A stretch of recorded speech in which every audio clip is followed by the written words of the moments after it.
Welcome to IFA 2013 here in Berlin. My name's Tony, this is my colleague Adam, and we're going to be, for the next 40 minutes, your Infotars. In case you're wondering what an Infotar does, well, I'm wearing the HX-A100 wearable camcorder, and we're both mic'd up for sound. And we're going to be your eyes and ears around the exhibition today. So Panasonic have a huge, I was going to call it a stand, it's a hall. It's a gigantic cavern full of the very latest technology.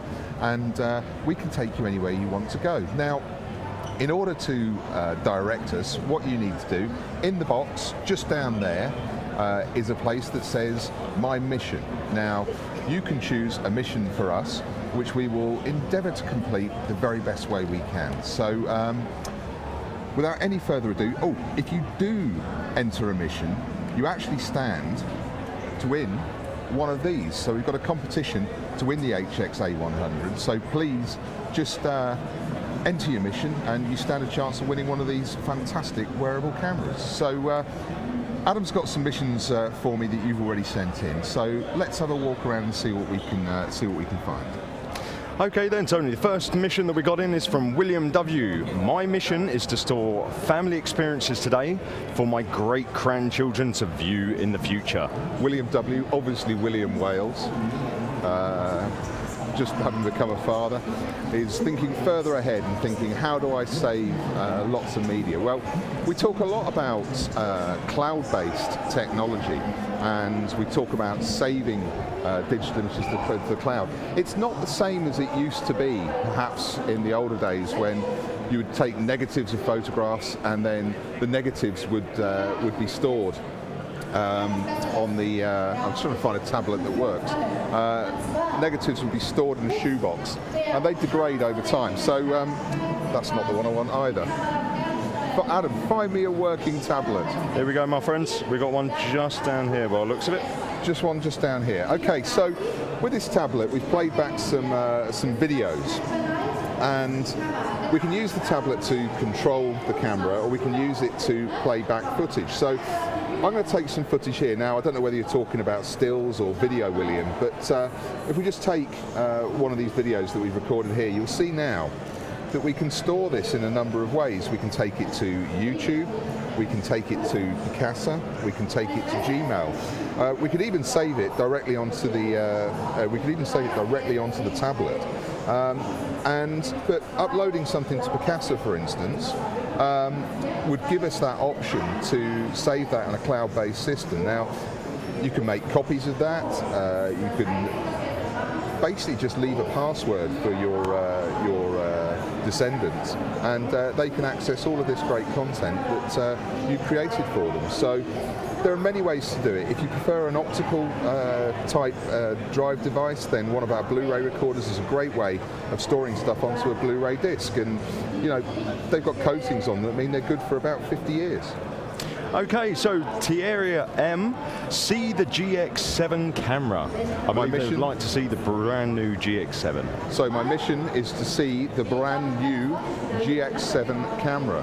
So we've got two GX7s just over here. Two gentlemen, both called Tobias. Good afternoon, you're live on the internet, please don't swear or say anything untoward. So down here are the two brand new GX7s. So we've got them in two flavours. We've got in all black, or we've got the slightly retro styled look in silver. Now, wonderful thing about GX7, this is the successor model to the GX1, and the GX1 was a very well received camera. It's an enthusiast camera, lots of buttons, lots of things to press on here.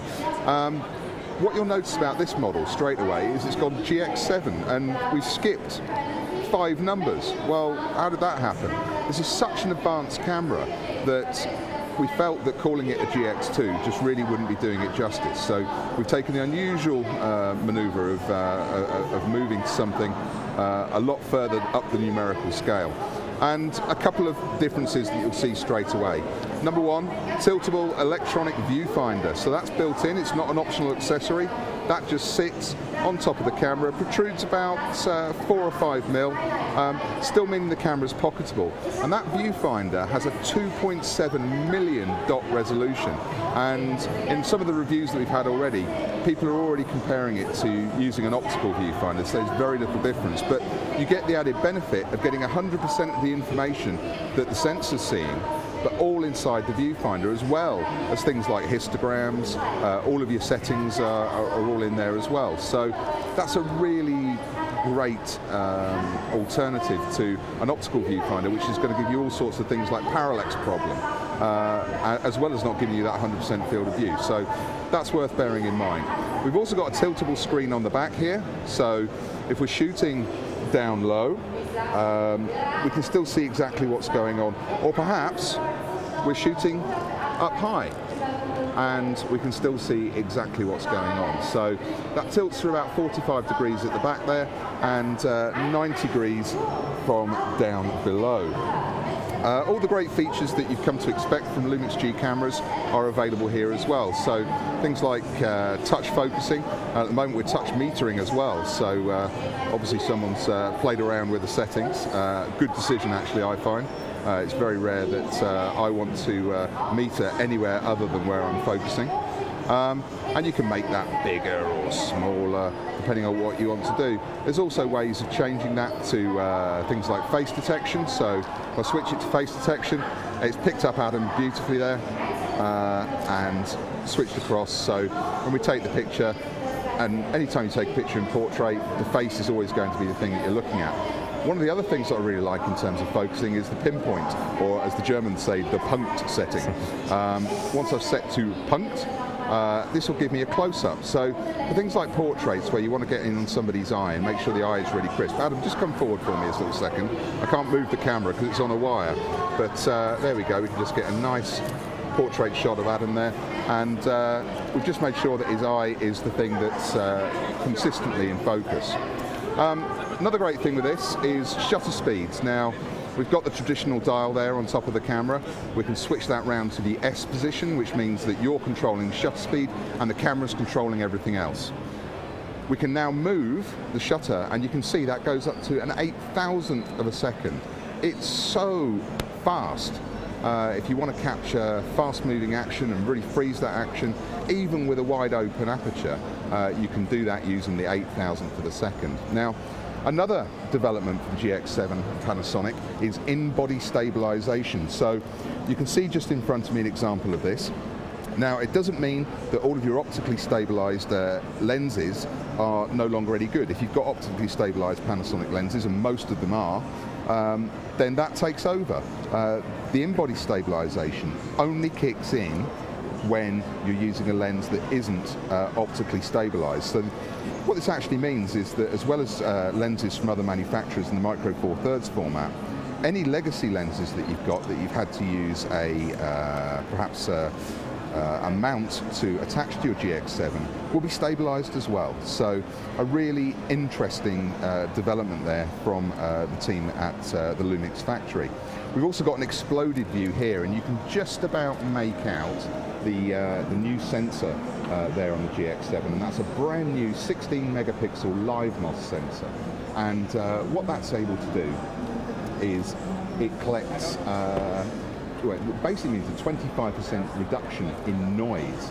Now, in terms of the results that you get from a GX7, let's just have a turn around and have a look over on the wall here. We've got some pictures that were taken by a couple of our professional photographers who had taken the camera out before we'd announced it, and they've given us some stunning results.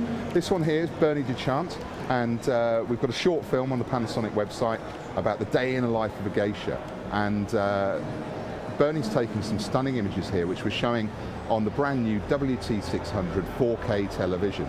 And you can see from this, there's an 8 megapixel resolution TV, it's a 16 megapixel camera, so there's still more to give, but these images are absolutely stunning. Great levels of detail, superb levels of contrast as you'd expect from a THX certified panel. But just beautiful images, great colour reproduction, and very little noise, even in the inside shots. So hopefully that's a little look around the GX7, and I hope that's satisfied your need for knowledge. Well, funnily enough, you have got another question about the GX7, but I've got a feeling you may have explained it. It says, what makes the GX7 better than the GX1 other than the new viewfinder? What can I say, Adam? New sensor, new dynamics in terms of grip, great better creative dynamic controls. range, great creative controls. It's a very worthy upgrade. Yeah, of course, and now with your stabilisation and your free view tilt of your screen, it's fantastic. So, next one, Mission 82 from Hong H. I have a GX1 with a 14 to 42 X Vario power lens, but finding the images not as sharp as I like. What would be a better all-round lens upgrade? Okay, so I take it probably having trouble in low light. So let's seek out the 1235 X lens from Panasonic. So the 1235 is just at the end here. It's the end of our stage area. Now this is attached to a GH3, but don't let that put you off. The 1235 lens is part of Panasonic's X lens collection. Now, just to explain these numbers on the top here, 12 seems like an awfully wide angle. Well, the sensor inside these cameras is half the size of a conventional full-frame camera. That enables us to get this camera very, very small, but more importantly, it lets the lenses be small. So this 12 to 35, you've got to double those numbers to get the full frame equivalent, is actually a 2470 constant aperture, so constant at f2.8 with power optical image stabilisation, can focus 25 centimeters away from the sensor. So there's a little mark on top of the camera, and I don't know if you can make that out, but it's just there. And that's where you can start measuring from in terms of where you can focus from. This lens is a beautiful all-rounder. I know you've got a GX1. When you attach it to a GH3, the whole thing becomes weather sealed. So fantastic construction, very high quality, and not a whole lot bigger than the 14 to 42 that you've currently got on. Great for wide angle, brilliant at the telephoto end, even in low light. Well worth your consideration, I feel. Can I just say that if you do have any questions regarding anything at the show today, and would include some of our home appliances down the other end there. Adam's a certified home appliance expert. But please do get in touch and fill in that question in the question box. Absolutely, of course. If you can't come to IFA this year, make sure that we are your eyes and ears. Anywhere you'd like to go or anything you'd like to see, type it into the box and we'd be more than happy. And the next question is actually from Werner K. Do you present new G-series lenses, especially with power zoom? So we don't have a new power zoom here at IFA. We do have a new Lumix lens though, and it's actually in the production phase. It's starting off as a, we've announced it, but it's still in development. And this is a 42.5mm Leica f1.2.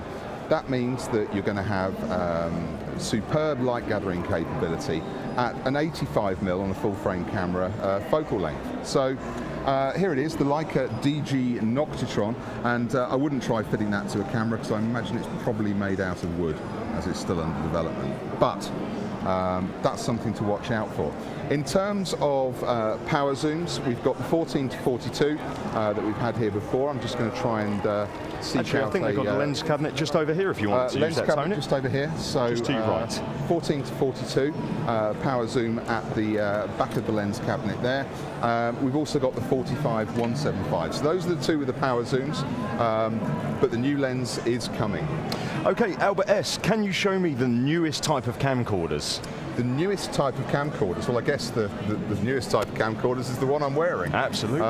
This is a great development and something that don't forget you stand to win.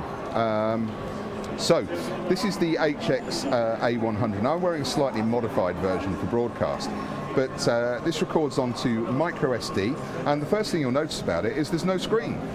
So how do you know what sort of images you're taking? Well, you pair it up to a tablet using our Panasonic Imaging App. And when you do, you can see a live feed directly from the camera, position it correctly, press record, and away you go. It's kind of a lifestyle type camera. We've got a headset there, we've got a multi-mount, we've got a suction cup mount with a very fetching sort of furry hood on it to protect it from wind. So that's something you might mount right, perhaps on the outside of a car. And then you've also got the handlebar mount as well. So lots of options. So that's quite a new type. We've also got things like the action cams here. So this would be the WA3. Which is a kind of ruggedized 18 times intelligent zoom, pistol grip type camcorder. We've also got its big brother, the WA30, which is shockproof from 1.5 meters and waterproof down to 10 meters. And then we've got the traditional type ones as well. This one here is the X929, and this features our famous 3MOS system. The 3MOS system basically uses a sensor for each of the primary colours, red, green and blue, meaning you get great colour reproduction. All of these feature our patented intelligent auto technology, so I'm just going to point the camera over here. Please smile for me. Lovely, thank you. Give us a wave. And you can see there that it's picked up the fact that we're looking at a lovely lady's face. Pop the camera into portrait mode and that's where it's focused. Thank you very much indeed. So hopefully that answers your questions and a little tour around some of the camcorders. Okay, must have been a little bit psychic here, Tony, because Balvin Bay would please show me the camcorder HX-A100s. We've just done it, so let's move on. Absolutely. So Alberto R, Panasonic V210 video camera test live. So I think you would like to see the V210 live in action. Where is the V210? That's the V520. Adam, find me a V210. We might have to go over to the actual Lumix stand here. Let's just have a look around. No, we might have to run around the other side, Tony. Joe, I'm going across the stage. Go for it. I'm going rogue. 727. I think this could be it. No, that's another 520. It doesn't appear that we've got the 210 here at the show. We've got 520s. If you want to see sort of something like the 210 in action, let's have a go with the 520. So we've got all these connected to power packs. So I'm hoping that nothing's run out. So let's pop it on. We'll slide the camera into video record position. Lens should open. There we go. Yep, lens is opened. And the best thing with these sort of smaller cameras is let's go into the intelligent auto mode. We do have manual shooting facilities on here, but going into that intelligent auto mode just means that you've got very little to worry about. We press the record button at the back of the camera here, and we can always zoom in as we're going. So let's just see if we can find something interesting down the other end of the hall. It goes an awful long way, and one of the things that you've noticed about these cameras, I don't have particularly steady hands, but the camera, even at that 80 times zoom, allows you to go right the way in. So that's quite an impressive zoom range, even on a small camera, and a great wide angle. You go to quite a wide setting on the camera, and there you go. But honestly, with this sort of camera, I find that IA will do pretty much everything that you want it to do. When you want to stop recording, just press the button again and away you go. So thanks very much for your interest. I'm sorry we couldn't show you the exact camera, but the 520, the operation is very similar. Please bear that in mind when you why not pop into your local retailer and try one out. Thanks for your question. Adam. Okay, Tommy S, what is the smallest best picture quality camera? So it depends what you're after. The size in terms of sensors varies from camera to camera. So typically in a G series camera, that would be 9 times bigger than the sensor that you'd find in a compact. Now we've got some great compacts over here on the camera bar. So let's have a look at some of those. Let's have a look. Here we go. So we start off at the very, very smallest that we do, and these are Panasonic's XS range. So we've got here the XS1, and you can see if you're looking at small, that's about as small as it gets. If I turn that on, You see the lens pops out there. It's a Lumix DC Vario lens, goes to 24mm wide, and we've got a small zoom, 5 times zoom on there, which gets us a little bit closer to the action. And takes very good shots. Now, as we go up the sensor range, the camera that you might want to consider is the LF1. So for very best picture quality, there are 2 cameras here, the LX7 and the LF1. So you can see if we do a little comparison side by side, the LF1 is here on the left in white, the LX7 is here on the right in black.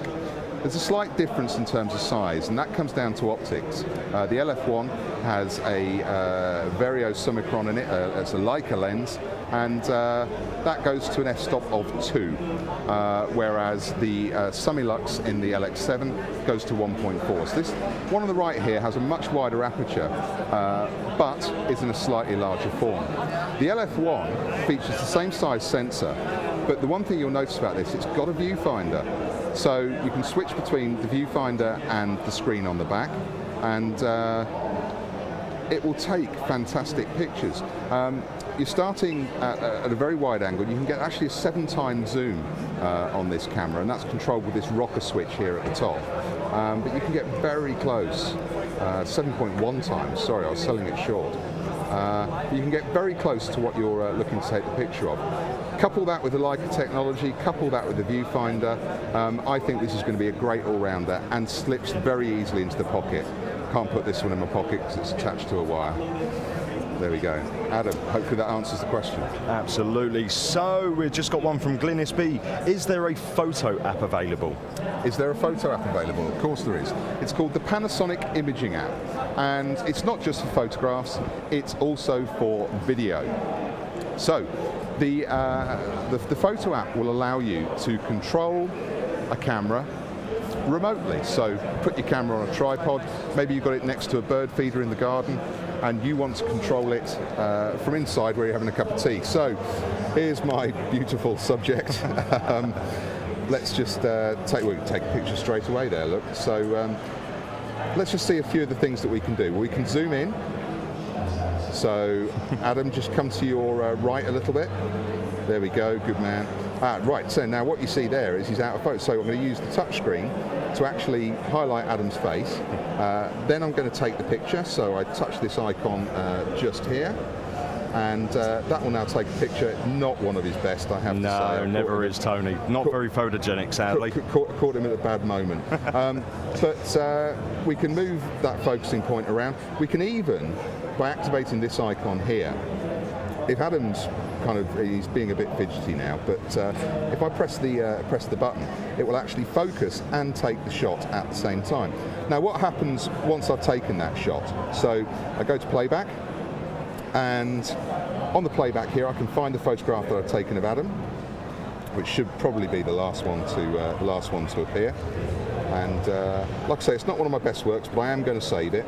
And we just push that down, highlight it. Now I've got the option here to go to Google Plus, to send it to Gmail, delete it, which is probably what Adam would prefer, but actually I'm going to save it onto the hard drive of the tablet. So let's just swipe it to the left, and that will now copy the file over, and we can keep that on the tablet where we can choose what to do with it at a later date. So it might be that I want to upload it to Facebook, embarrass him in front of his friends, or I might want to save it for posterity, and maybe just put it on an SD card and forget about it. Probably be the best thing.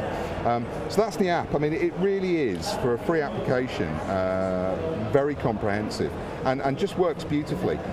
Things like controlling your exposure settings inside the camera are easily done. Anything that's not actually a physical dial on the camera, you can control through this app. So hopefully that answers your question.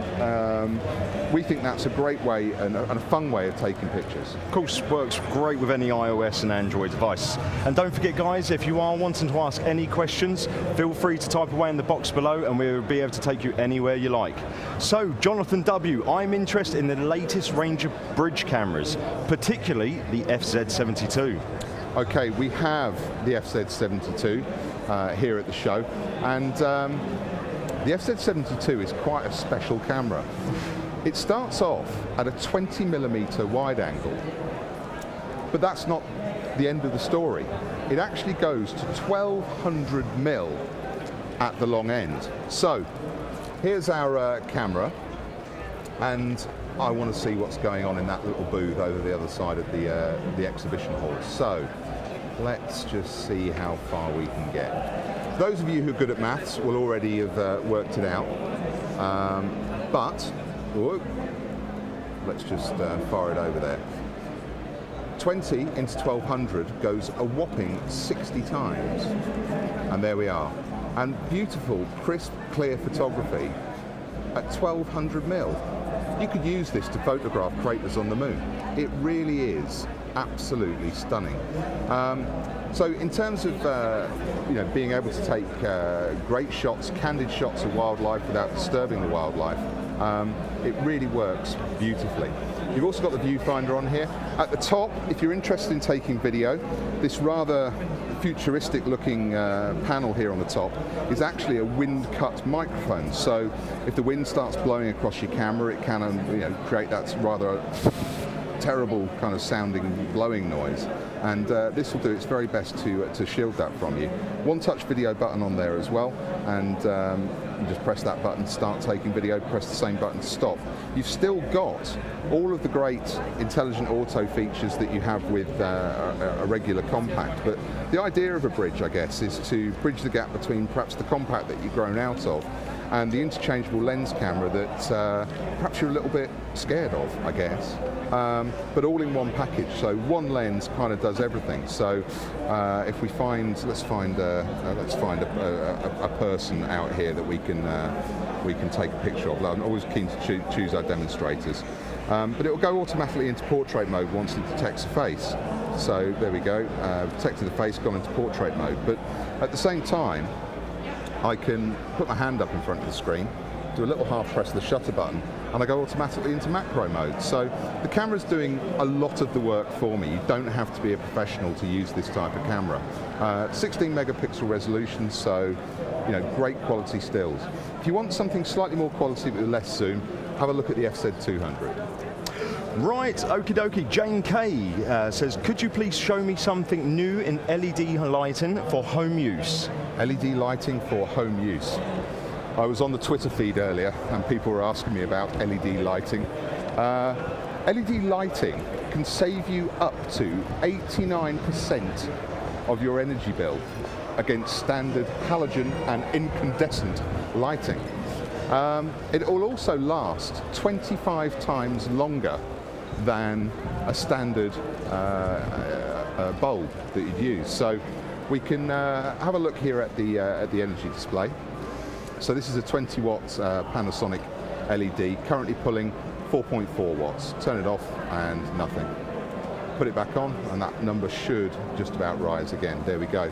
So you can see a 40 watt incandescent bulb here is running at 36 watts, whereas a 40 watt LED is running at 6.4. So like I say, up to 89% energy saving efficiency, and it will last 25 times longer. So for a small initial outlay, great savings can be had in the future. Okie dokie. Got one from Tommy S. What is the latest kitchen device that Panasonic has released? Well, you're the home apps expert, so lead me into the foreign land. Okie dokie. Well, of course, we have been showing off a brand new fully automated espresso maker here, and this has been a really popular area at IFA. This is really about precision personalization at the end of the day. So this is actually allowing customers not just to have a regular cup of coffee or a regular espresso, they can now tailor it to their own individual use. And then what you're able to do with this is customize 4 pre-settings. So, hi there, we've just come across, we're live on the internet, so please say hello to everyone, please do not swear.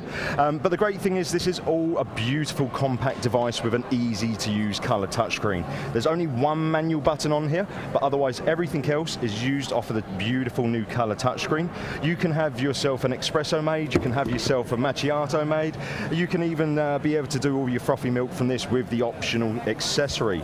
And the great thing is everything is built into it, making it really simple. So Tony's just looking into the milk dispenser. That isn't an additional accessory, but it does mean that you get beautiful macchiatos as well. To be able to fill up the device with the water, you just simply hit this button here and it brings out the water reservoir. Included in the kit is actually a Brita filter, and once you pop your Brita filter in, you've got this little filter display here. You'll tell it what month you popped it in, and then it will tell you what month you need to replace it as well. Also, you're able to adjust the dispenser, making it nice and simple. So in other words, if you are doing espressos, you'll be able to bring it nice and down low, and it means that you won't have any of the splash. And you can see with the 2 nozzles, you're able to do 2 cups at the same time. And if you're like some of the friends, like Mr. Lai, you are able to have a skinny latte. So you'll be able to pop the tray away, raise the dispenser back up, and now you're all ready to be able to pop your skinny cut underneath, nice and simply. And of course, this is a fully beamed machine, so it means we can pop our beans directly in the top, and we do have an extender with this as well, making it really simple for the home use. So smells beautiful. It is lovely, and this has been a really popular area today. All the feedback we've been getting from the customers here at IFA has been fantastic, and this is just about to launch on the market. And of course, gents like ourselves, Tony, I know what a lot of people are like. You install something for the first time, I'm sure you may use a user manual, but otherwise it normally gets thrown away afterwards.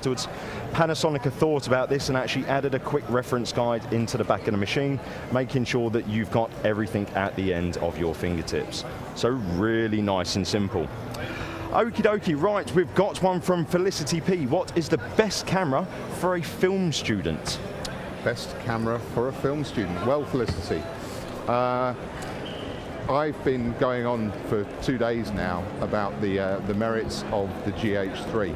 The GH3 is the very top of our G series tree, and we're just going to head back over to the Lumix stand here at IFA in Berlin, and people getting in the way everywhere. So let's go and find a GH3 and talk you through some of the features. So here's the GH3. This one's got the 12-35mm, which is actually a kit lens that you can get with the GH3. But the first thing you'll notice about this is lots of buttons. It's actually quite big. Don't let that fool you into thinking it's a big camera though. This lens is about half the size of the lens that you'd find on a full frame camera, both you know, sort of diameter and in terms of length. So the lens is really where you save on space. In terms of producing professional quality video, and we've got on the video tower just ahead of us here a making of video filmed with a Lumix GH3, actually watching a video being made with a Lumix GH3. And this is from a very well-respected German director with some very well-respected German actors. Now, you don't find people using bad equipment when their reputation's at stake, and we've got a number of filmmakers who love this sort of camera for being able to do reportage style stuff, but increasingly more and more people are using this type of camera to take proper you know, films and videos, and not just shorts either. And what people like about being able to change lenses on a camera like this is that different lenses give you lots of different effects. If you want to just talk about quality, this camera's got it. Full HD and Full HD quality doesn't just depend on having 1080 lines of definition or resolution. It also depends on bitrate, and this camera is capable of doing a really high bitrate of 72 megabytes per second in a MOV format, straight out of the box. No need to hack it, no need to do anything silly to the firmware.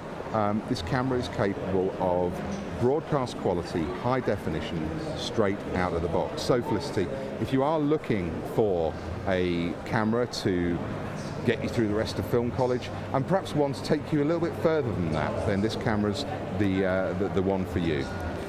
Okay, thanks for that, Tony. Dario G, what is the future of 4K imaging products? 4K imaging products, we're going to have to run over to the other side of the booth. Let's do this. Okay, so we talk a lot about 4K here at IFA. We've launched our WT600, which is our first 4K product. Now, some 4K TVs have been in the market a while. Ours is slightly different. because it's the first one to feature HDMI 2.0, which is a really important thing because it means that the television itself becomes future-proof against new developments. And new developments is where we are over in this corner here. We've got lots of ways of getting 4K content onto the tablet. But what we've got here, we're showing our prototype 4K camcorder. So here we are, we've got a scene from what looks like sort of mini Jurassic Park. What those poor people watching don't seem to realise is the horror to come when the dinosaurs get loose. But it's all being filmed on our 4K camcorder. And you can see the results up here. Absolutely superb pixel precision. Remember, 4K is 4 times the definition of regular full HD. It doesn't seem so long ago that we were talking about full HD as being the very latest thing, and then something comes along that trumps it even further. But 4 times the resolution, 8 megapixels on screen, and to capture that sort of thing, you need quality development. Now, this is one of our more sort of broadcast-ready looking products. But what tends to happen is that Panasonic make all sorts of equipment for professional use, and that filters down to the consumer department. So whilst this is a prototype, I think it's safe to say that the engineers are working on something that will hopefully fulfill your need very shortly. So there we go, 4K prototype camcorder. Okay, Ariel, would like to take a look at the G6 characteristics. G6 characteristics, which reminds me, you actually have a chance to win a G6 by going onto the website, find the area that says win a G6, enter your details, and take one of these fantastic cameras home with you.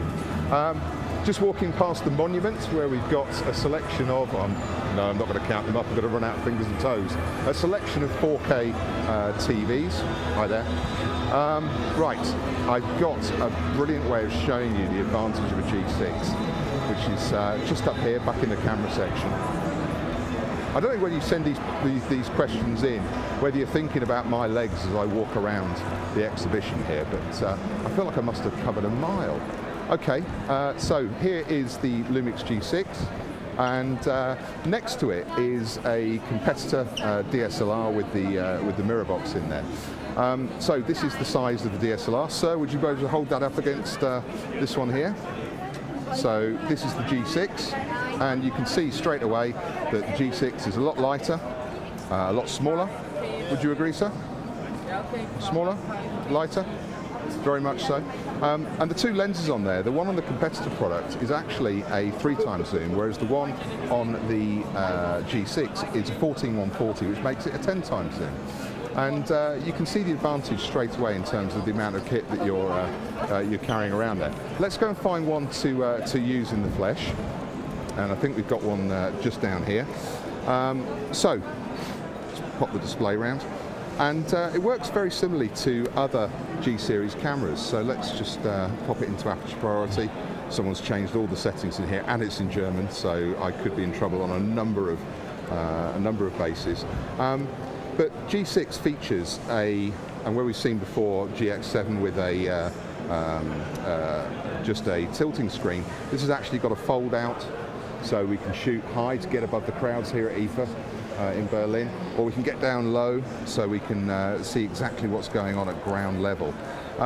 We can also protect the LCD by folding it up, and there the camera's good to transport, and away you go. Electronic viewfinder, and this is an OLED viewfinder, and let me just check.